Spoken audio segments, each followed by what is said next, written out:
that night, that afternoon, Denise and I got invited over to come over to join the master for a couple of beers. And so we were like, oh my God. And so then the people that Ron and the other people that built the ladder, then they got an invitation. And then the people that helped the people, eventually everybody was invited over. And so I walked, I remember, and I was, again, just nervous as nervous could be. And I walked through the kitchen, and there's a low kitchen wall there separating the sitting room from it was originally a breakfast sitting room from the kitchen, and he was sitting there, and in this spot right here, this is where he was sitting, and he stands. As soon as I come in, he jumps up and screams, "Hanuman Ji!" Just as loud, much louder than that, just Hanuman Ji, and walks out of the room. Gonna go take a piss. And I'm like, I'm stunned because I can still feel the sound current. He just initiated me with his own voice into a transcendental current of life, vibrantly. So, and they said, and then I had the seat of honor right beside him or something, and they sat me down and said, "Did you understand?" I went, "Yeah." I said, "Do you know who Hanuman Ji is?" Hanuman was, and I said, "Yes, he's a monkey god, of course."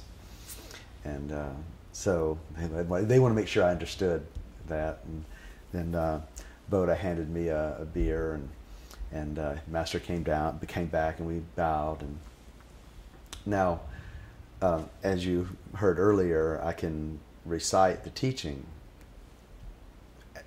ad infinitum or ad nauseum or ad absurdum or something. I can for a long time, and brain chemistry works that way, and so this was kind of my egoic shine in those days, that I could recite the teaching instead of people getting up and reading it. I could just say it. Of course, I got plenty of good strokes out of that and cashed in as best I could, in every egoic fashion that I could muster. And so Master sat down. He goes, "Oh yes, I've heard about you. You can recite the teaching for hours." That's it. And I could tell I was about to get roasted. I could just see it. Oh, it was like he was Krishna playing. It was a divine play, and it was already over, but we had to go through the motions. And so he says, yes, I've heard so much about you. He says, "Well, maybe you could show us some of your stuff." And I was like, "Oh, man, make it easy, will you?" And so he says, "I've written some poems here." And this is how he initiated bringing out Crazy Damascene poems. So he pulls out a poem and he reads it, and it's I've often thought of buying a cane after all my left side is weak, but I never bought one at all, and thus I seem to walk inclined to my weakness in my weaker side. Sometimes I limp.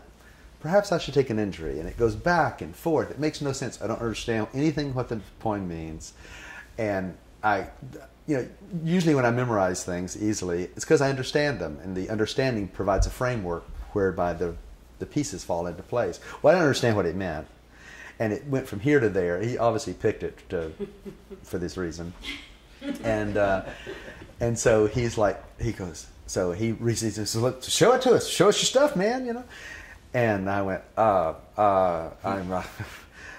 said, photographic memory means I have to see it. He goes, "Oh, of course, and pulls it out of his manuscript and hands it to me. He goes, yeah, just study it for a while. And, we're ready to be impressed."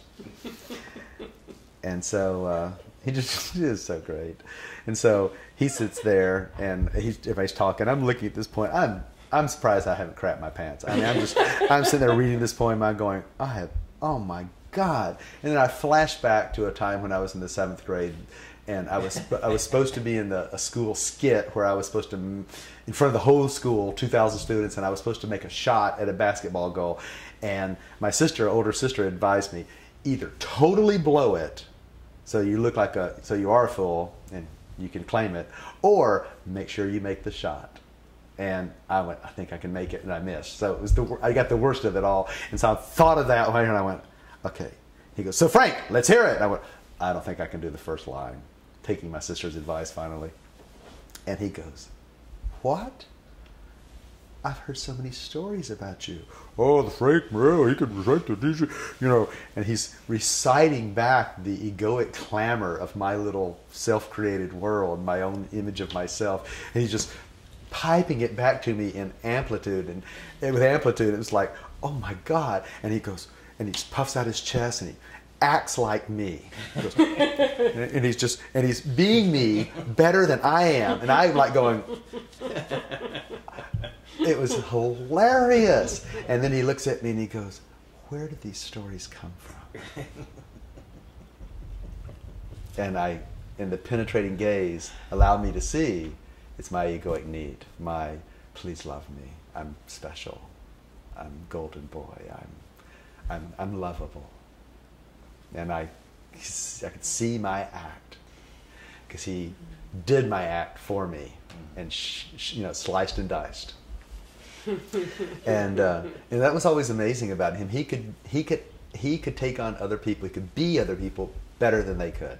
It was amazing. It was amazing. And you would just like, and he'd do one person, then do another person, then do another person throughout the night, and everybody would just go, he is the funniest man that ever lived. I remember he would get us laughing so hard that I thought I was going to pass out, literally pass out.